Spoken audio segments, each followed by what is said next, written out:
আমার মন্দিরে আজকের পর থেকে বন্ধ ঘোষণা করলাম। আমরা কোন ভক্ত মন্দিরে ঢুকতে পারবে না, কারণ আমাদের নিরাপত্তা নিশ্চিত না হওয়া পর্যন্ত আমরা কোন ভক্ত বিন্দু মন্দিরে ঢুকতে দেব না। এই দেশটা হিন্দুদের নয়, হিন্দুরা পদে পদে নির্যাতিত হচ্ছে। আমি চাই আমরা বাংলাদেশে সকল হিন্দুগণ এক হয়ে আমরা সুন্দর বাংলাদেশ গড়ার লক্ষ্যে যে জাতীয় নির্বাচনে ভোট দেওয়ার জন্য যে চেষ্টা করেছি, আসলে আমাদেরকে সেইভাবে তারা মূল্যায়ন করে না, তারা আমাদেরকে ভালোবাসে না। আজকে আমাদের মন্দিরে হাঙ্গামা করার জন্য আমাকে হাত কেটে নিয়ে যাবে। এই বিবৃতিতে তারা এত সাহস কোথা থেকে পায়? তারা এই সাহস কোথা থেকে পায়? আমার হাত কেটে নিয়ে যাবে। আমি বলে নাকি এই দেশে হিন্দু রাষ্ট্র বানাচ্ছি। আমি বলতে চাই আমরা হিন্দু মুসলমান সবাই মিলেমিশে থাকবো।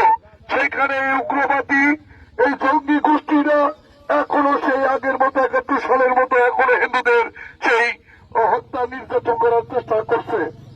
আমি অনুরোধ করবো প্রশাসনকে, আমাদের নিরাপত্তা নিশ্চিত না হওয়া পর্যন্ত এই মন্দির আর খোলা হবে না, এই মন্দির আর খোলা হবে না।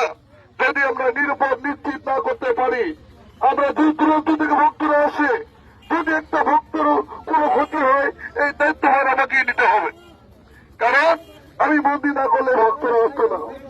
তাই আমি অনুরোধ করবো সকল সনাতনীকে বলবো, আপনারা যে যেখান থেকে পারেন সবাই ঐক্যবদ্ধ হয়ে আমাদের সনাতন ধর্মকে ঐক্যবদ্ধ করে মন্দির নিরাপত্তা নিশ্চিত করুন।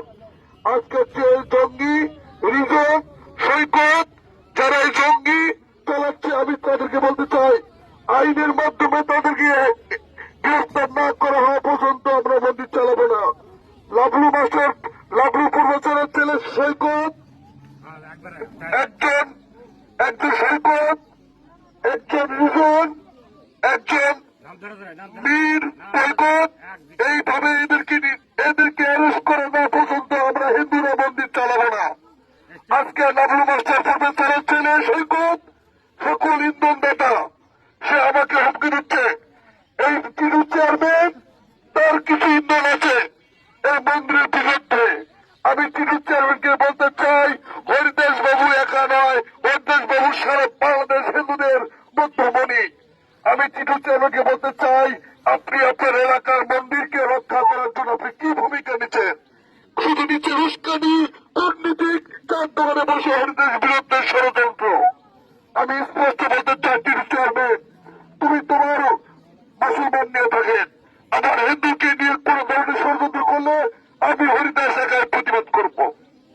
আমি চাই আমরা আইনের সহায়তার মধ্য দিয়ে আমরা হিন্দুরা যারা সেফ থাকি, ভালো থাকি এবং মন্দিরগুলো যাতে ভালো থাকে, তাই আমি অনুরোধ করব আমাদের নিরাপত্তা নিশ্চিত করুন।